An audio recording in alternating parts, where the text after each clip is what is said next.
Boa noite. Hoje, quinta-feira, dia 1º de maio, feriado de 2025. Estamos indo para o nosso... Oi, minha netinha chegou aqui agora. Você vai tomar banho agora? Que legal. Isso. Tô com a netinha, ela tá com o Matheus, a bonequinha dela. Meu amor, vamos lá também. Ela vai ficar aqui brincando, ótimo, sem problema, né? Vamos aqui, uma live caseira. Então hoje nós vamos, salvo engano, por sexto, acho que é isso, o sexto estudo da história do cristianismo, né? O nosso sexto estudo dessa visão, chamaria visão um pouco superficial ou geral do cristianismo, né? E aqui hoje estou bem acompanhado, estou com a netinha aqui atrás brincando, né? com a vovó aqui junto, né? Então estamos aqui brincando, né? Mas vamos lá, hoje nós já falamos sobre a historiografia, já falamos sobre o cristianismo lá no período nascente, já falamos do cristianismo naquele período dos apóstolos, depois falamos do cristianismo depois dos apóstolos e seguindo com os chamados apologistas. Falamos do período de Constantino, falamos do Concílio de Nicéia, do Édito de Milão, falamos do período da institucionalização do pensamento cristão pelo imperador Teodósio, falamos depois desse período até o Concílio de Constantinopla, depois falamos o terceiro Concílio de Constantinopla, lá em 653, depois falamos do período aí até a morte de Carlos Magno, falamos do período da difusão, né, da igreja, já uma igreja de Estado, por assim dizer, ou uma igreja tutelada pelo Estado, protegida pelo Estado, até lá por volta do século IX, né, o início dos anos 800. E hoje vamos conversar desse período, digamos, da crise, da decadência papal na Idade Média e do cisma, da divisão entre a Igreja do Ocidente e a Igreja do Oriente. Então nós falaremos hoje desse conjunto. Nesse contexto, então, lá no final do século IX, início do século X, melhor dizendo, final do século VIII, início do século IX, nós tivemos ali a morte de Carlos Magno. Nós já falamos do Sacro Império Romano Germânico, que ajustou, né, ou que auxiliou, que deu forças para que houvesse essa difusão da igreja. Depois do Império Romano do Ocidente ter caído e ainda existir o Império Romano do Oriente, ainda chamado Império Bizantino. Então o que nós temos? Depois da morte de Carlos Magno, que se dá no ano 814, nós tivemos uma fragmentação do poder, melhor dizendo, uma fragmentação, porque os filhos de Carlos Magno, depois os netos, não tinham a mesma força que o Carlos Magno. É o que nós chamamos de dinastia carolíngia. Essa dinastia carolíngia foi muito forte e centralizada com Carlos Magno. E ela perde um pouco, ela fragmenta um pouco em termos de poder, o que também enfraquece a união Estado-Igreja que Carlos Magno havia consolidado. Então, depois da morte de Carlos Magno, essa união Igreja-Estado, ela ficou mais, digamos, enfraquecida. Houve um enfraquecimento dessa união. E esse enfraquecimento dessa união e também essa diminuição do poder da dinastia carolíngia foi dando poder aos nobres. Esses nobres foram se empoderando e acabou que os nobres começaram a interferir bastante nos assuntos da igreja. Uma igreja que estava ali fragmentada e que tinha muitos questionamentos sobre ela. Sobre ela não seria bem a palavra, sobre os religiosos, sobre os que comandavam, sobre os bispos, sobre a cúria. Então havia esse questionamento. É uma fase da história da igreja, esse início do século IX, parte do século IX, é uma fase que podemos falar, uma fase que houve uma grande corrupção interna na igreja. Os historiadores nos mostram que esse período era um período de vida luxuosa, uma vida luxuosa da cúria. Havia venda de cargos eclesiásticos. Então, por uma determinada quantia de valor, comprava-se o cargo de bispo, né? O cargo de padre, digamos assim, o cargo de bispo. Então havia essa venda de cargos eclesiásticos. Eu não diria que seria uma simonia, né? Venda de coisas sagradas, mas havia a venda dos cargos eclesiásticos. Havia venda de indulgências. E veja o quanto demorou essa venda de indulgências. Eram lances, né? Porque depois, lá no século XVI, Lutero também vai questionar a venda de indulgências. Mas ela não aconteceu só lá no período do movimento luterano. Essas vendas de indulgência também estavam ali século IX, século X. Então havia essa venda de indulgência. Havia uma forte presença do nepotismo. Havia um nepotismo muito forte em que os eclesiásticos colocavam suas famílias em cargos proeminentes. Como a exemplo, temos o Papa Alexandre VI, da dinastia dos Borgia, né? E tem-se mais conhecido, por exemplo, Lucrécia Borgia, né? Que casou-se várias vezes por interesses econômicos, dentro também da estrutura da igreja. Então, no período, por exemplo, do Papa Alexandre VI, houve uma grande presença do nepotismo. Chamavam-se de pato, né? A história indica alguns, mas cita com mais proeminência, dois papas chamados papas corruptos, que era João II e Bento IX. João II, para se ter uma ideia, ele foi papa com 18 anos. Aos 18 anos ele foi escolhido papa. E foi digamos assim, um dos que atuaram, digamos, de certa forma, uma conduta questionável, né? João II. E tivemos também Bento IX, que foi papa por 3 vezes. Vejam, papa por 3 vezes. Em que sentido? Ele vendeu o seu cargo, ele vendeu o papado 2 vezes. Papa Bento IX. Então, é um período que diria que a presença humana afetou o cristianismo. A conduta humana afetou o cristianismo. Lembro-me de uma fala de Emmanuel, que está no capítulo 6, lá do livro O Evangelho segundo o Espiritismo. Desculpe, fala de Emmanuel, não esqueçam. Uma fala do Espírito de Verdade, é que eu pensava em Emmanuel aqui numa outra fala dele, mas não é essa que eu queria citar.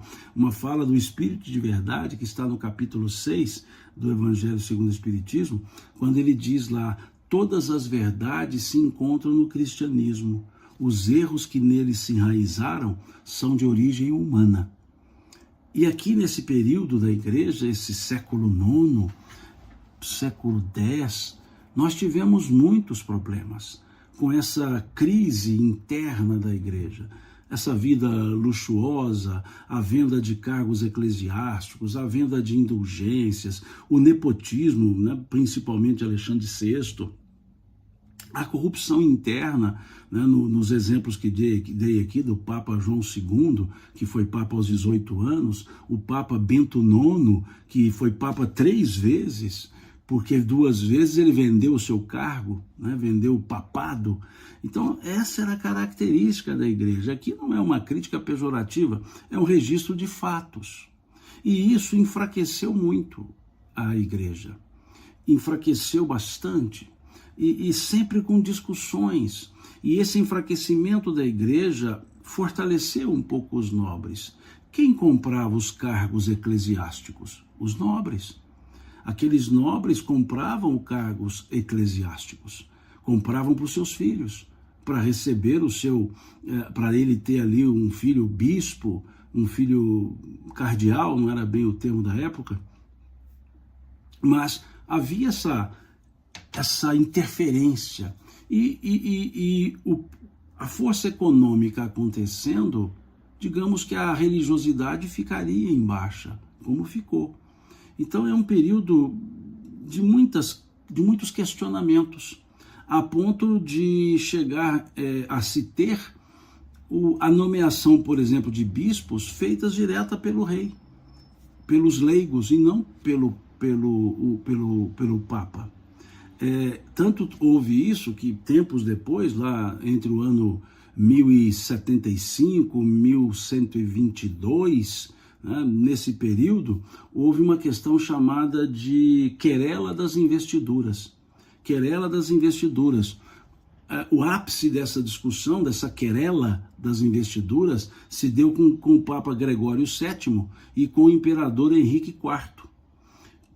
Por quê? Porque o Papa Gregório VII, vamos dizer assim, chutou o balde, né, numa linguagem mais pejorativa, mais coloquial.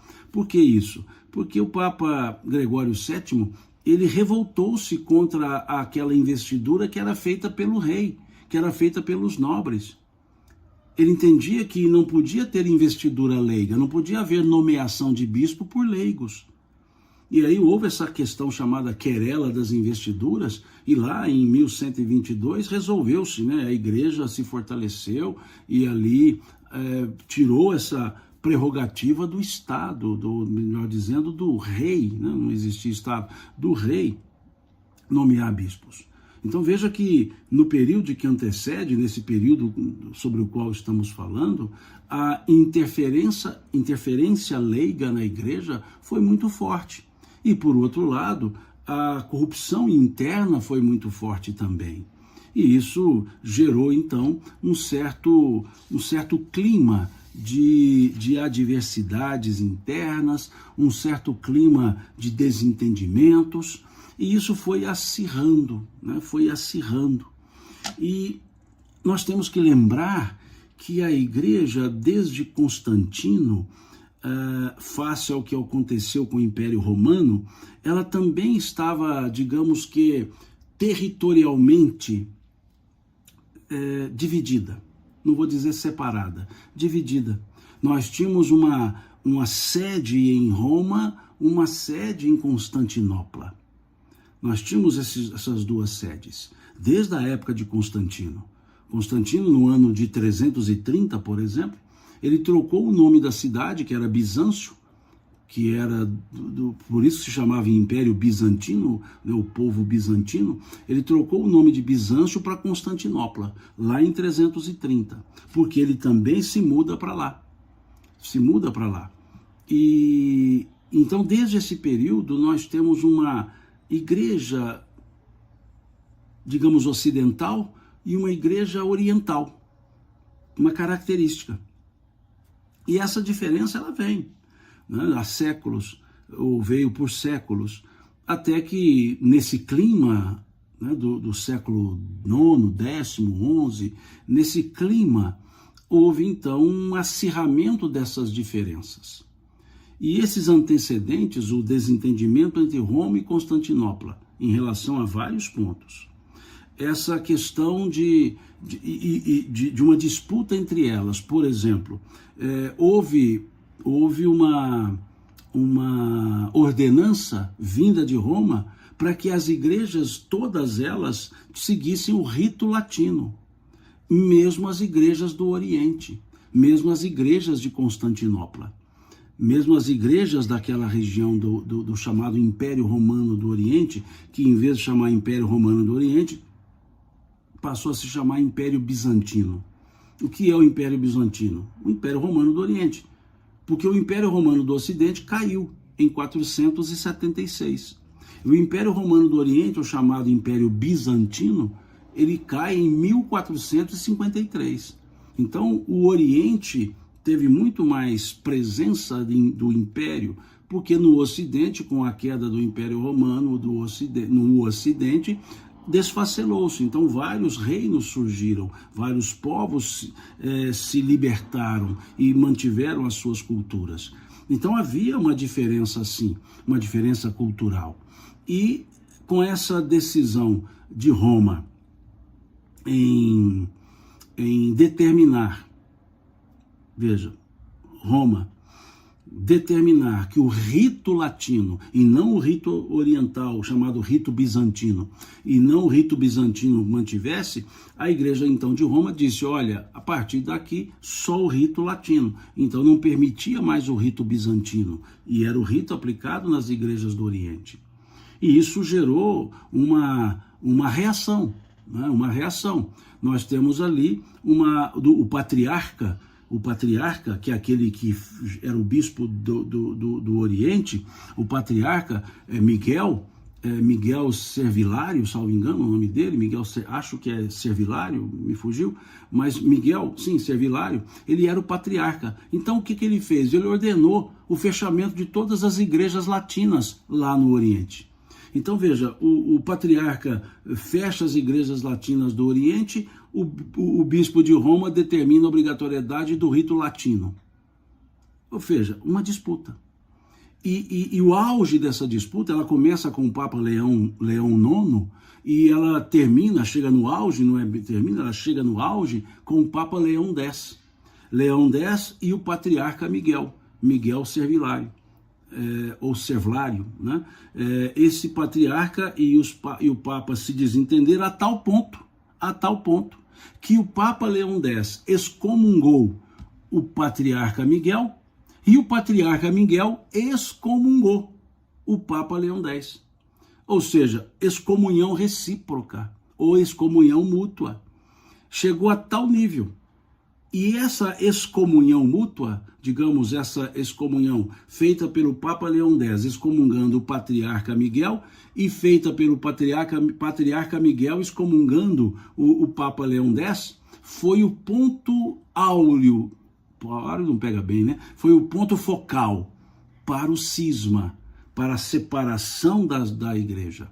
A primeira grande separação, que é chamada Cisma do Oriente, em 1054, logo no início do século, aliás, meados do século XI, lá em 1054. Então é o auge da pendenga. E para vocês terem uma ideia, eu falei assim, mas você está falando de uma história lá do século XI. Sabe quando que essas duas excomunhões foram retiradas, foram suspensas? Sabe quando que a excomunhão feita pelo Papa Leão X, do patriarca Miguel, e feita pelo patriarca Miguel, do Papa Leão X, sabe quando que essa excomunhão foi suspensa? Em 1965. Eu tinha 1 ano de idade. Então vejam como que foi acirrada essa divisão da igreja. A igreja ali, que era uma, chamava-se Igreja Católica Apostólica, Igreja Católica Apostólica, com um bispado em Roma, com um bispado, digamos assim, um patriarcado em Constantinopla. Mas era uma só, Igreja Católica Apostólica. Esse cisma, essa excomunhão, por exemplo, que só foi suspensa em 1965, marcou a divisão da igreja. É quando aí insere-se o nome Romana na Igreja Católica Apostólica. Porque com esse cisma, imaginemos, era um tronco só, uma igreja só. Com esse cisma, houve uma divisão. Igreja Católica Apostólica Romana, Igreja Católica Apostólica Oriental. 2 igrejas, ambas Igreja Católica Apostólica. E aí, para diferenciar, acrescentou-se Igreja Católica Apostólica Romana, Igreja Católica Apostólica Oriental. É o cisma do Oriente. E a Igreja Católica Apostólica Romana dizia que ela era a verdadeira. E quem dissendiu foi a Igreja do Oriente.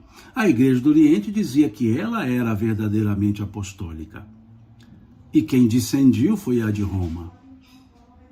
Então, aqui, certa vez eu disse que nasce a Igreja Católica Apostólica Romana, e aí uma pessoa até fez um comentário lá no meu canal do YouTube, dizendo que não, que a Igreja Católica Apostólica Romana foi fundada por Jesus. A Igreja Católica Apostólica era uma só, até 1054. Em 1054, descendem. Essa uma descende, viram duas. E uma, então, acrescenta o termo romano, Igreja Católica Apostólica Romana. Qual? A do Bispado de Roma. E a outra, Igreja Católica Apostólica do Oriente. Então, ali há uma divisão da igreja. É o chamado cisma do Oriente. E vejam quanto que durou isso. Sabe quando que voltaram a conversar? A Igreja Católica Apostólica Romana com a Igreja Católica Apostólica do Oriente, e agora são várias, mas sabe quando voltaram a conversar?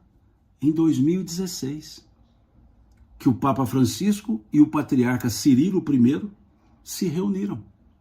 Vejam que de 1054 a 2016, não tinha uma conversa entre o cerne do cisma. Outras igrejas ortodoxas, aí hoje chamamos de igreja ortodoxa, algumas denominações foram se ligando depois a Roma. Algumas foram 20 e poucas, salvo engano, 23. Mas o patriarca referência, o Cirilo, né, Cirilo I, ele é que voltou a conversar com o Papa Francisco. Então vejamos que é um marco significativo na história da igreja. Esse cisma do Oriente, que só em 1965 as excomunhões foram suspensas e só em 2016 é que o diálogo se fez entre Papa Francisco e o patriarca Cirilo I. Então esse ambiente, essas situações todas que falamos aqui, geraram esse cisma. E quais foram os pontos do cisma? Quais eram as diferenças de pensamento dessas duas igrejas? Deixa eu ver se tem algum comentário aqui. Não. Qual era? Podemos dividir em três grupos de diferenças. Questões políticas, questões culturais e questões religiosas. Então podemos dividir as diferenças que acirradas levaram ao cisma, questões culturais, por exemplo. A Igreja do Ocidente, ela foi se formando, se organizando, se ajustando em termos de fundamento epistemológico. A Igreja do Ocidente foi se ajustando na cultura latina e germânica. Lembremos? Sacro Império Romano Germânico. Então, rito latino, estrutura latina, forma de pensamento, cultura latina e germânica. E a Igreja do Oriente, ainda, lógico, antes do cisma, a Igreja do Oriente, a sua cultura era mais voltada para a cultura grega helenista. A cultura grega helenista. Então nós tínhamos o Oriente com aquela cultura grega helenística e o Ocidente com a cultura latino-germânica. Então havia diferenças culturais entre essas igrejas. Tanto que nós temos lá a Igreja Ortodoxa Grega, a Igreja Cópita, né, Ortodoxa Cópica, né? A Ivete faz uma observação: pensei que a divisão tivesse ocorrido no Concílio Ecumênico. Não. Essa divisão não, Ivete. Agora, o Concílio Ecumênico, que tivemos lá, 325, em Constantino, formulou a estrutura da igreja. Nós estudamos aqui numa das lives dos nossos estudos, encontros, ali nós tivemos adequação de liturgia, adequação hierárquica, e depois nos outros concílios e sínodos que ocorreram, havia discussões dentro do corpo da igreja sem divisões, ou melhor, sem a separação. Nós tivemos a questão dos cátaros, nós tivemos a questão do arianismo, nós tivemos a questão do nestorianismo, tivemos as disputas sobre substância e naturezas divinas, tivemos lá os anátemas como tivemos no Concílio de Constantinopla III, lá em 553, nós tivemos o anátema a Orígenes e a outros. Então, não geraram ainda divisão, mas essas questões ficaram, eu vou falar sobre elas, e foram se acumulando. E aí, lá sim, no século XI, a ruptura. E havia essa diferença forte cultural, muito cultural. Uma outra questão forte também é a questão política, porque havia dois entendimentos diferentes entre a Igreja de Roma e a Igreja do Oriente. Vamos falar Constantinopla só para fins didáticos, né? E a Igreja do Oriente. O que nós temos de divisão política? Uma questão chamada cesaropapismo. Historicamente, esse é o termo aplicado a essa questão política que, associada à questão cultural, favoreceu, né? Foram fatores contributivos para esse cisma do Oriente. O que era a questão cesaropapista? A Igreja do Oriente entendia que o chefe de Estado seria superior, teria supremacia ao chefe da religião. Ou seja, o chefe do Estado estaria acima. Seria a Igreja também comandada pelo chefe de Estado. Isso é compreensível considerando que o Império Bizantino durou quase 1000 anos mais, que o Império Romano do Ocidente. O Império Romano do Oriente, como disse, foi até 1453. Então ele durou mais, muito mais. E ali, nessa condição, o Ocidente tinha diversos reinos. No Ocidente nós tínhamos os reis reinando, mas não governando, porque a estrutura dos nobres feudais era muito forte. Então, aquilo que era um império, né, no Ocidente, romano, dividiu-se e surgiram diversos reinos. Reino dos francos, reino dos suevos, reino húngaro, reino dos saxões, reino dos bretões, reino dos ostrogodos, reino dos visigodos, reino dos burgúndios, além dos outros que chegavam, os nórdicos, os vikings, né, assim genericamente falando, dinamarqueses, então vários reinos. Então não tinha essa lógica em Roma. Já no Oriente, o Império Bizantino, ou seja, o Império Romano do Oriente, ele ficou mais 1000 anos quase. Ele foi até 1453. Roma cai em 476 e o Império Bizantino vai até 1453.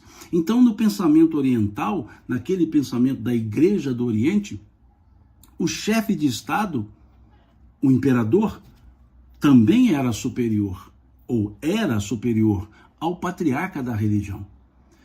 Já no Ocidente, entendia que não, que o chefe de Estado e o chefe da Igreja se equivaliam, e não havia a submissão da Igreja ao Estado. Eu estou falando de Estado, mas veja, para a época essa palavra não se aplica. Estado, no sentido político e jurídico que se dá essa palavra, é do período moderno, é quando da formação dos Estados nacionais, isso lá no século XV para frente. Eu estou falando Estado para facilitar o entendimento, mas ali era um império bizantino. Então, essa questão cesaropapista dividiu também, além da diferença cultural latino-germânica no Ocidente, grega-helenista no Oriente, veio essa questão. A Igreja do Oriente entendia que o César, ou seja, o imperador, era superior ao patriarca na Igreja, e em Roma entendia-se que não, que o chefe da Igreja era separado do chefe do Estado. Então essa é a chamada questão cesaropapista, que faz parte do grupo político, das questões políticas. E temos as questões religiosas. As questões religiosas também, e essas sim, foram fortíssimas, com o ambiente da diferença cultural, com o ambiente da disputa política do cesaropapismo, as questões religiosas acirraram. questões religiosas que o Ocidente entendia de um jeito, o Oriente entendia de outro. Como, por exemplo, nós temos, digamos, num conjunto mais comportamental, nós temos a questão do celibato sacerdotal. A Igreja do Ocidente defendia o celibato, a Igreja do Oriente não. Tanto que os bispos do Oriente podem se casar, são casados, já do Ocidente não. Então o celibato foi uma discussão em que a Igreja do Ocidente não concordava com o celibato, queria o celibato, impunha o celibato, fazia parte do rito latino. A Igreja do Oriente não aceitava essa ideia do celibato. Outro ponto também, digamos, comportamental, era em relação à infalibilidade papal, porque há um dogma na Igreja Católica Apostólica Romana que o Papa nunca erra, porque ele é inspirado por Deus. Esse dogma, veja, dogma indiscutível, não pode se discutir, por isso é dogma, é uma verdade de fé, na lógica da Igreja, havia infalibilidade papal, ele era inspirado, então não podia errar. A Igreja do Oriente entendia que não, que o Papa era homem, pessoa falível, poderia errar sim, como a história mostrou diversos erros. Então, essa questão da infalibilidade papal também foi discutida. A questão iconoclasta. O que é a questão iconoclasta? A iconoclastia. É que a Igreja do Oriente repudiava a ideia de culto às imagens, adoração às imagens. E a Igreja do Ocidente entendia que sim, a imagem era a representação daquela pessoa, daquele santo, daquela virtude que era adorada. E a Igreja do Oriente entendia que, quando muito, as imagens seriam veneradas e não adoradas. A adoração só se teria a Deus.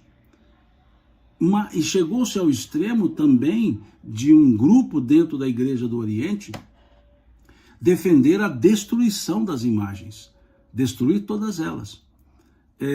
Até interessante, certa vez vi uma entrevista de um padre, de um sacerdote da Igreja de Antioquia, e me perguntou, mas vocês têm imagens nas igrejas?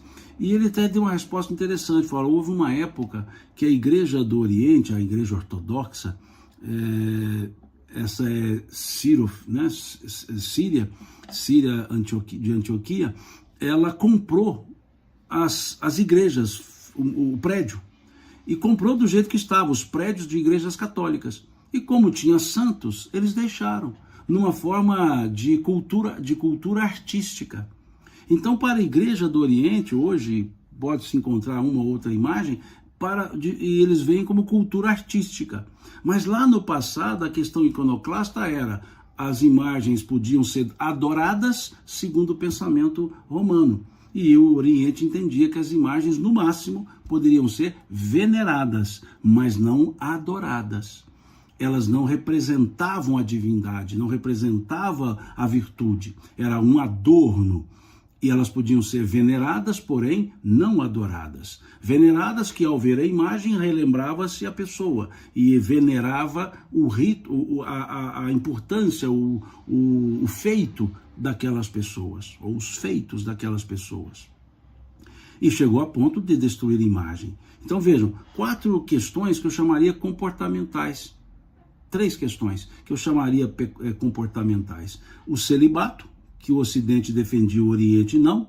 A infalibilidade papal, que o Ocidente defendia, o Oriente não. E a questão iconoclasta, ou seja, que o Ocidente defendia a adoração à imagem, o Oriente não aceitava esse conceito. São questões religiosas. Ainda dentro das questões religiosas, eu colocaria agora um grupo chamado questões teológicas. Questões teológicas. A Igreja do Ocidente, ela defendia a ideia do pecado original, aquele pecado advindo do erro de Adão. A Igreja do Oriente, não. A Igreja do Oriente já trabalhava com uma outra lógica. ela trabalhava que o pecado de Adão havia sido destituído com o sacrifício do Cristo. Que o sangue, entre aspas, o sangue de Jesus lavou o pecado do mundo. Então, se lavou o pecado do mundo, foi dali para trás, Adão não haveria mais a ressonância do pecado adâmico. Então, essa lógica fez com que a questão do pecado original fosse também um ponto religioso discutível e anatemanizado pelo Oriente. O Ocidente entendia que havia sim o pecado original, fortemente calçado na ideia agostiniana, e o Oriente não, que entendia que isso não comportava, né? Que era a ideia na época de Agostinho, era a discussão entre Agostinho e Pelágio. Pelágio também não concordava com a ideia do pecado original, e Agostinho defendia. Então, no Oriente e Ocidente, lá no século XI, essa questão foi acirrada, e foi um dos motivos religiosos para o cisma também. Aqui a Ivete diz, sim, a igreja no Oriente não é celibatária. Sim, ela não é celibatária. Tem um tio no Líbano que é casado e tem vários filhos. Sim, sem problema. O celibato para o pensamento da igreja do Ocidente era um comportamento obrigatório, embora não seja canônico, mas ele é tradição obrigatória. Na igreja do Oriente, o celibato é voluntário. Então ninguém é obrigado a casar, mas ninguém é proibido de se casar. Então ninguém é obrigado a se casar, ninguém é proibido de se casar. E quem quiser o celibato, que tenha. Mas veja, é opcional, diferente da igreja do Ocidente. Então esse é um ponto. Do ponto de vista, então, religioso, teológico, temos essa questão do pecado original, que ali ocorreu, né, e gerou essa diferença. Um outro ponto do grupo chamado teológico era o monofisismo. O que é o monofisismo? A igreja do Ocidente dizia que Jesus tinha uma natureza divina e humana. E o Oriente entendia só a natureza divina. É o chamado monofisismo, né? Ou seja, uma única natureza. Ele era visto como humano, como divino. E aí, não, ou é só humano, ou é humano e divino, ou é só divino. Então essa questão do monofisismo também foi uma questão de dissensão entre o grupo do Ocidente e do Oriente. Outro ponto também chamaria teológico, mas é um teológico ritual, então vamos chamar um ponto ritual de diferença entre eles, a questão do uso do pão ázimo, O que é o pão ázimo? É o pão sem fermento, na Eucaristia. A igreja do Ocidente defendia que a comunhão tinha que ser com o pão sem fermento, o pão ázimo. A igreja do Oriente dizia que não, que poderia ser o pão com fermento. Por quê? Essa prática a igreja católica assim trabalhava por causa do alimento que na época lá da chamada última ceia estava se comemorando a Páscoa. E durante a Páscoa judaica não se comia pão com fermento. Então, em tese, aquele pão que Jesus partiu e deu aos discípulos seria um pão sem fermento, chamado pão ázimo. E a igreja do Ocidente defendia que então a Eucaristia tinha que ser com pão ázimo. Já a igreja do Oriente dizia que não, que o pão ázimo era uma exceção comemorativa ou rememorativa do sacrifício da saída do Egito, mas que não era da cultura. Então poderia sim ter o pão com fermento. Então eu diria que é uma questão teológica, mas uma questão teológica ritualística, que também discendiu as duas igrejas. A Caroline diz aqui, Simão, a igreja ortodoxa não aceita contracepção. Tem uma conhecida ortodoxa, ela tem muitos filhos. A igreja católica também não. A católica apostólica romana também não. Esse ponto contraceptivo é discutido, os dois grupos não concordam. Ou seja, não pode ter método contraceptivo. Seria uma contrariedade, né? Seria contrário à lei de Deus do crescer e multiplicai-vos. Então, nesse caso, tanto a igreja hoje católica apostólica romana quanto a igreja ortodoxa, eles têm ressalvas, né, com relação a essa questão de métodos contraceptivos, né? Seguindo então esse campo de diferença, ainda das diferenças teológicas, nós temos que foi a mais significativa, essa sim foi a mais significativa, é a questão filioque, ou filioque. Esse é o termo. Filioque ou filioque é uma palavra latina que significa edofilho. A palavra filioque significa edofilho. O que era a questão filioque? Que é a questão mais significativa de todas essas que nós comentamos. Era a discussão interna, isso se deu mais ou menos no ano 1000, era a discussão interna muito forte sobre a questão do Espírito Santo. A questão do Espírito Santo. Se o Espírito Santo era uma terceira pessoa com a natureza divina, ou se tinha a natureza divina e de Jesus. Ou seja, e do Filho quer dizer, o Espírito Santo procede de Deus e procede do Filho.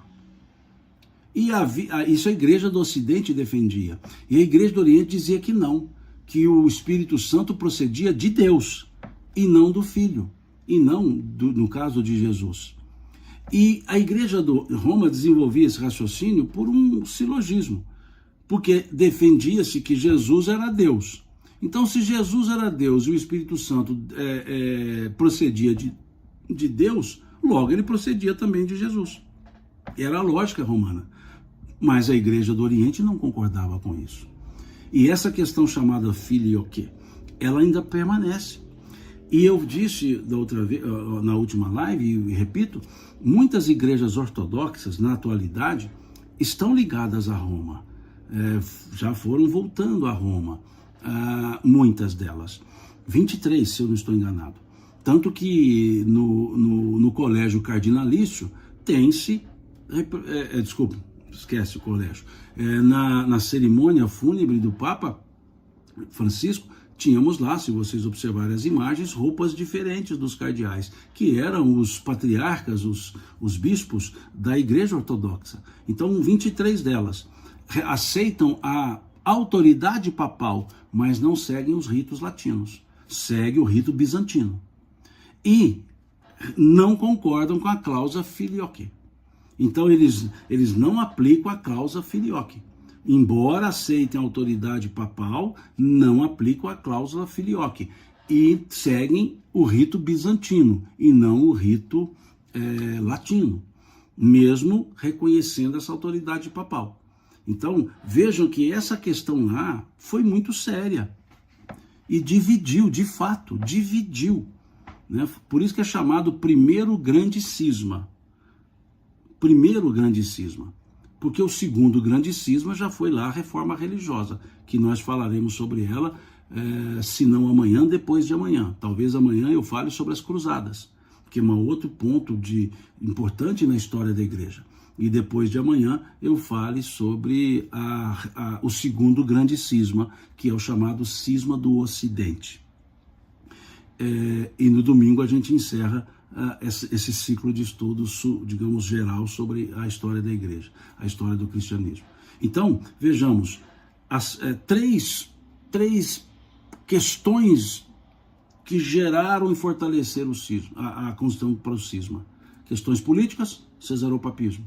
Questões culturais, presença do pensamento latino germânico no Ocidente, presença do pensamento grego-helenístico no Oriente.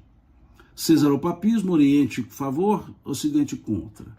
Questões religiosas, nós temos as comportamentais, discussão sobre o celibato, discussão sobre infalibilidade papal. Nós temos as questões ritualísticas, que diz respeito à Eucaristia com pão ázimo ou sem pão ázimo, ou seja, com pão com fermento, sem fermento e pão com fermento, ritualística, a questão teológica pura, que do monofisismo, a questão teológica pura,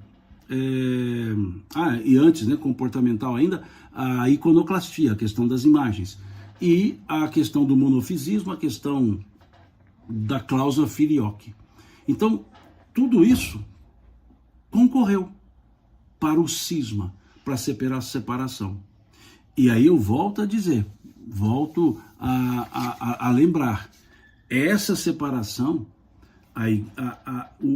digamos que só voltaram a conversar em caráter, digamos agora, mais amplo em 2016. A Igreja Ortodoxa com a Igreja Católica Apostólica Romana. A Igreja Católica Apostólica do Oriente, né, com a Igreja Católica Apostólica Romana, em que o patriarca Cirilo I se reúne com o Papa Francisco, só em 2016. Estamos falando de 1054 a 2016.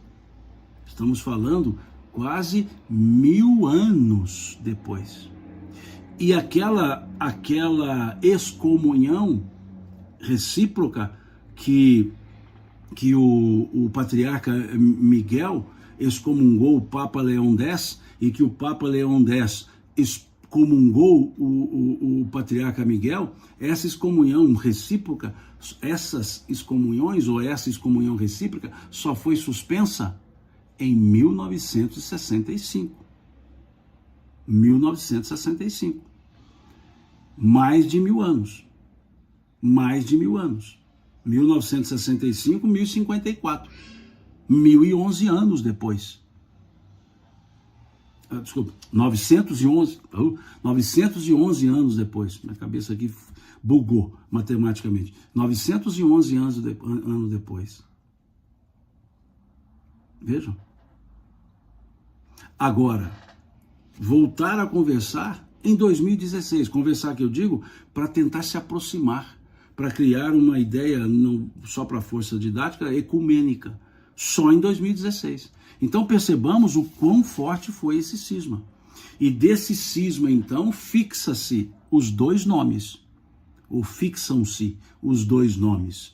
Igreja Católica Apostólica Romana, Igreja Católica Apostólica Oriental, que aí dividiu-se, né? Ou não é dividiu-se, não houve uma divisão, mas tem segmentos, né? A ortodoxa síria, a ortodoxa grega, a ortodoxa copta, a ortodoxa armênia, a ortodoxa russa, e aí vai, mas genericamente duas. Aí que é o termo romana é incorporado. Então, quando a gente diz que a Igreja Católica Apostólica Romana nasceu lá em 1054, é porque a denominação foi ajustada.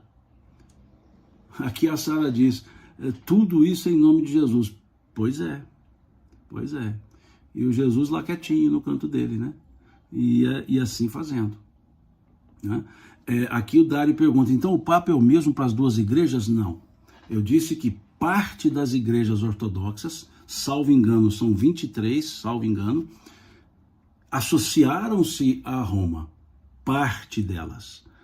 Outra grande parte, e aquela, digamos, referência à igreja de Antioquia pura, não. Né? Então, não é o mesmo para as duas. A igreja ortodoxa, salvo as que se ajustaram com a Igreja Católica Apostólica Romana, a Igreja Ortodoxa tem o patriarca como referência. Por isso que o patriarca Cirilo I conversou com o Papa Francisco. Então, a Igreja dizer assim, a Igreja Ortodoxa reconhece o Papa como autoridade para as duas igrejas? Não. Algumas igrejas ortodoxas, salvo o que eu ouvi de um sacerdote ortodoxo, 23 delas, né? 23 denominações, né? Mas olhando como o todo, não. Né? Então, quando dizemos que a Igreja Católica Apostólica Romana ela nasce ali, é porque a palavra romana passou a compor. Então, nós temos hoje Igreja Católica Apostólica Romana, Igreja Católica Apostólica Oriental, para fins gerais, só para facilitar. E isso nasceu lá em 1054, né, do cisma do Oriente. Então vamos entender, até 1054, discussões internas, desentendimentos internos, mas uma igreja só, Igreja Católica Apostólica. Em 1054, duas: Igreja Católica Apostólica Romana, Igreja Católica Apostólica Oriental, ortodoxa. Então ali divide-se, né? E aí fica a Igreja Católica Apostólica Romana dizendo que é a única vinda dos apóstolos, e a Igreja Oriental dizendo que é a única vinda dos apóstolos. Uma diz que a outra é que se dividiu, e a outra diz que aquela uma é que se dividiu. Então é o cisma. Cisma, não há acordo, né?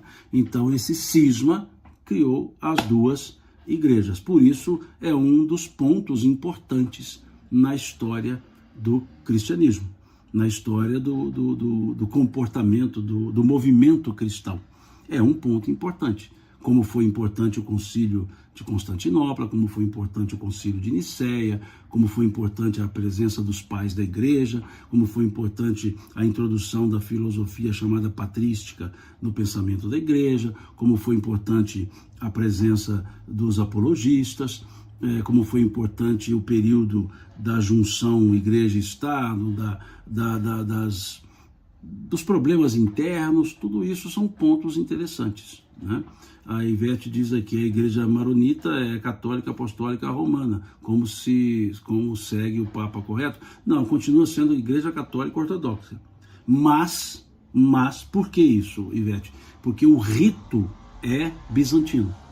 O rito não é latino. O rito é bizantino. Reconhece a autoridade papal, mas o rito é bizantino, não é um rito latino. Então é a igreja ortodoxa. Hoje a gente não usa muito a expressão igreja católica apostólica ortodoxa. Nós usamos muito, mas usa-se mais o termo igreja ortodoxa. Então a maronita é uma das igrejas ortodoxas, né? Mas que reconhece essa autoridade papal, diferente de outras que não reconhecem, ok? Então é nesse sentido. O Dário pergunta se vai ficar no canal do YouTube. Vai, daqui a pouco eu subo para o YouTube esse vídeo de hoje, né? Bom, era isso que nós tínhamos para conversar hoje. Se tiver alguma pergunta, alguma observação, algum acréscimo, fiquem à vontade para colocar. A gente tem aqui um tempinho ainda, caso surja, né? Vou até dar uma olhada aqui se teve alguma pergunta que possa ter passado aqui, eu não li aqui no Instagram. Deixa eu só dar uma olhada. Acho que não, né? Esse estudo, eu tenho observado que surgem pouquíssimas perguntas, né? Eu vejo que vocês acompanham assim, vira até um monólogo, né? O estudo que nós fazemos da carta de Paulo até tem mais interação, né? Esse nosso aqui já não tem tanta interação assim. Vocês são muito caladinhos nesse estudo que nós fazemos agora. Bom, é isso. Amanhã nós voltaremos com o estudo. Acho que hoje foi o sexto, então amanhã é o sétimo. A gente volta com o estudo.